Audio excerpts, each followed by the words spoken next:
Assalamualaikum warahmatullahi wabarakatuh. Alhamdulillah. Assalatu wassalamu ala rasulillah wa ala alihi wa sahbihi wa mawalah. Allahumma aslih ummata Muhammadin sallallahu alaihi wasallam wa farijan ummata Muhammadin sallallahu alaihi wasallam warham ummata Muhammadin sallallahu alaihi wasallam wa anshur wahfaz wa ayyid nahdatal watan fil alamin bihaqqi Muhammadin sallallahu alaihi wasallam. Rabbi israh li sadri wa yassir li amri wahlul 'uqdatam min lisani yafqahu qawli, amma ba'd.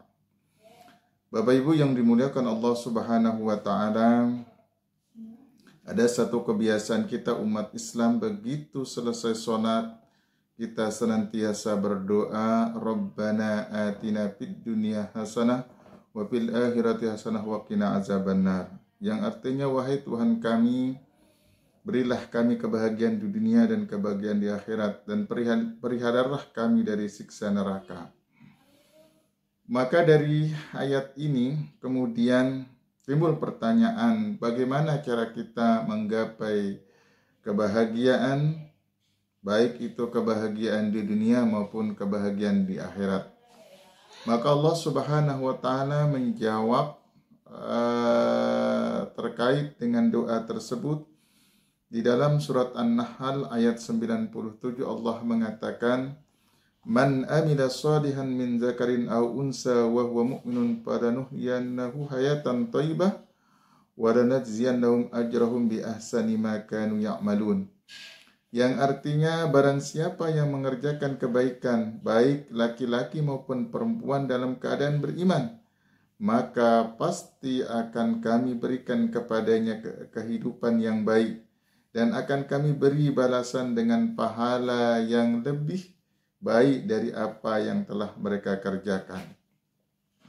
Bapak Ibu yang dimuliakan Allah Subhanahu wa taala, Imam Al-Qurtubi menjelaskan di dalam tafsirnya, yaitu terkait dengan ayat tersebut. Imam Al-Qurtubi menjelaskan paling tidak ada 4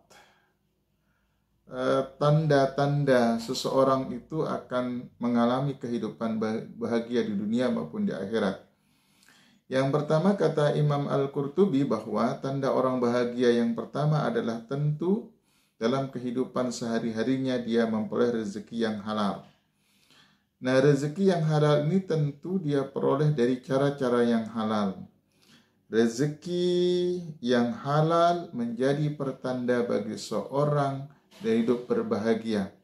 Dalam proses mencari rezekinya, orang yang mendapatkan kebahagiaan itu, dia tidak mengukur kehidupan dunianya dengan banyak hartanya, tetapi dalam prinsip hidupnya adalah yang penting dia bisa makan, cukup bekal untuk beribadah, sehingga dalam memperoleh rezeki itu dia melakukan dengan cara-cara yang halal, dengan cara-cara sesuai dengan petunjuk Allah, dengan cara yang tidak melanggar aturan-aturan Allah. Dalam mencari rezeki, biasanya orang-orang yang memiliki tanda-tanda hidup bahagianya, dia tidak terlalu memburu dunianya, tetapi dia hanya sekedar mencari bekal untuk kemudian bisa menghidupi dirinya dan untuk bekal dia beribadah kepada Allah Subhanahu wa ta'ala. Itu tanda yang pertama, tanda orang yang hidup bahagia menurut Imam Al-Qurtubi.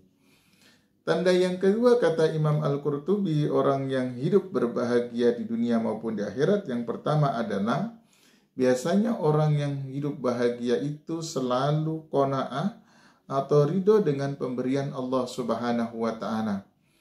Apapun yang Allah berikan, orang yang memiliki kebahagiaan di dunia itu selalu merasa cukup.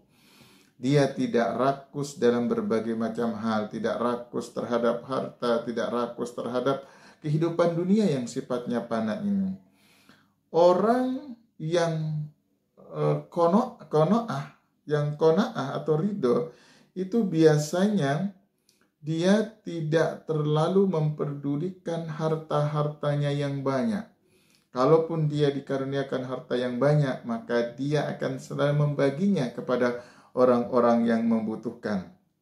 Dia tidak terlalu menghiraukan dengan jabatan yang tinggi, tidak menghiraukan dengan harta yang melimpah ruah, tidak kemudian menganggap segala sesuatu itu adalah Allah berikan sesuai dengan kadarnya. Ketika Allah memberikan dia dalam keadaan hidup kaya, maka dia akan menerima. Ketika Allah memberikan dia dalam kehidupan miskin, dia pun juga akan menerima. Ketika Allah memberikan cobaan yang bertubi-tubi, maka dia pun akan menerima dan ridho terhadap pemberian Allah Subhanahu wa Ta'ala. Pada prinsipnya, orang yang bahagia itu akan menerima dan ridho dengan segala pemberian dari Allah, baik itu pemberian-pemberian yang sifatnya harta, kecukupan, usia, dan lain sebagainya. Bapak Ibu yang dimuliakan Allah Subhanahu wa Ta'ala, kemudian yang ketiga, kata Imam Al-Qurtubi, ciri atau tanda orang yang bahagia itu adalah taufiquhul ila ta'ah, bahwa orang-orang yang mendapatkan kebahagiaan itu selalu mendapatkan petunjuk dari Allah Subhanahu wa Ta'ala untuk senantiasa taat kepada Allah Subhanahu wa Ta'ala. Orang yang bahagia mendapatkan kebahagiaan akan selalu mendapat petunjuk dari Allah. Allah akan selalu memberikan jalannya. Allah akan selalu menuntun orang-orang yang dia cintai itu, yang dia sayangi itu, untuk senantiasa beribadah sesuai dengan petunjuk-petunjuk yang Allah berikan. Nah, dalam artian bahwa orang tersebut mendapatkan pertolongan Allah kapan saja dan di mana saja. Allah bahkan menjelaskan di dalam Al-Quran, di surat Muhammad ayat 7 Allah mengatakan, Ya ayyuhalladzina amanu in tansurullah yansurkum wa yusabbitu aqdamakum.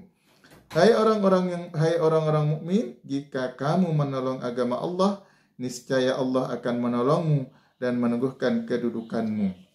Nah, ayat ini tentu mengajarkan kepada kita bahwa Allah akan menolong hamba-hambanya yang taat kepadanya. Dan ini ketaatan inilah bukti dari bahwa orang itu akan mendapatkan kebahagiaan di dunia dan di akhirat. Yang ketiga, taufiqu ila ta'at, selalu mendapat petunjuk untuk selalu taat kepada Allah Subhanahu wa Ta'ala. Bapak Ibu yang dimuliakan Allah Subhanahu wa Ta'ala, yang keempat, kata Imam Al-Qurtubi, tanda-tanda orang akan mendapatkan kebahagiaan di dunia dan akhirat, yang keempat adalah merasakan manisnya ibadah kepada Allah Subhanahu wa Ta'ala, atau yang disebut dengan halawatut ta'ah, yaitu sedia senantiasa merasakan manisnya ibadah dan taat kepada Allah Subhanahu wa Ta'ala. Baginda Rasul Shallallahu Alaihi Wasallam menjelaskan terkait dengan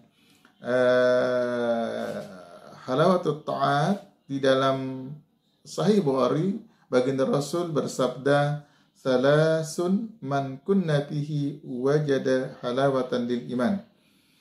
Ayyakuna Allah wa rasuluhu habba ilaihi mimma siwahuma. Wa ayyuhibbul mar'a la yuhibbu illallah. Wa ayyakrahu an ya'uda fi kulli kufri kama yakrahu an yukzaba finnar. Ada 3 orang yang menemukan manisnya iman, kata baginda Rasul. Yang pertama adalah orang yang lebih mencintai Allah daripada Rasulnya. Artinya orang yang lebih mencintai Allah daripada segalanya selainnya. Cintanya kepada Allah, kepada Rasul, melebihi cintanya kepada anak dan istrinya, melebihi cintanya kepada kedudukannya, melebihi cintanya kepada jabatannya, melebihi cintanya kepada hartanya. Itu yang pertama, orang yang akan merasakan manisnya ibadah, kata baginda Rasul. Yang kedua, kata baginda Rasul, orang yang mencintai seseorang karena Allah Subhanahu wa Ta'ala. Apabila ada seorang saudara dengan saudaranya mencintai saudaranya, itu semata-mata karena semata-mata mengharap ridha Allah semata bukan karena kedudukan sosialnya, bukan statusnya dalam masyarakat, bukan karena pangkatnya, bukan karena jabatannya, maupun bukan karena hartanya. Tapi orang yang mencintai saudaranya semata-mata karena Allah Subhanahu wa Ta'ala. Kemudian kata baginda Rasul yang ketiga, orang yang akan merasakan manisnya beribadah yang ketiga adalah orang yang membenci untuk kembali kepada kekufuran sebagaimana ia benci dimasukkan ke dalam neraka. Orang ini selalu membenci akan kekufuran, selalu membenci akan kemaksiatan, sehingga di dalam kehidupannya dia akan berusaha untuk menghindari kegiatan-kegiatan yang membawa kepada kekufuran, kepada kemaksiatan. Maka tiga golongan inilah, kata baginda Rasul, yang akan merasakan manisnya beribadah kepada Allah Subhanahu wa Ta'ala. Mudah-mudahan kita termasuk orang-orang yang mendapatkan kebahagiaan dunia dan di akhirat, dan mudah-mudahan juga kita termasuk hamba-hamba Allah yang bisa merasakan manisnya beribadah kepada Allah Subhanahu wa Ta'ala. Demikian, semoga ada manfaatnya. Kurang dan lebihnya mohon maaf. Wallahul muwaffiq wal hadi ila sabilir rasyad. Assalamualaikum warahmatullahi wabarakatuh.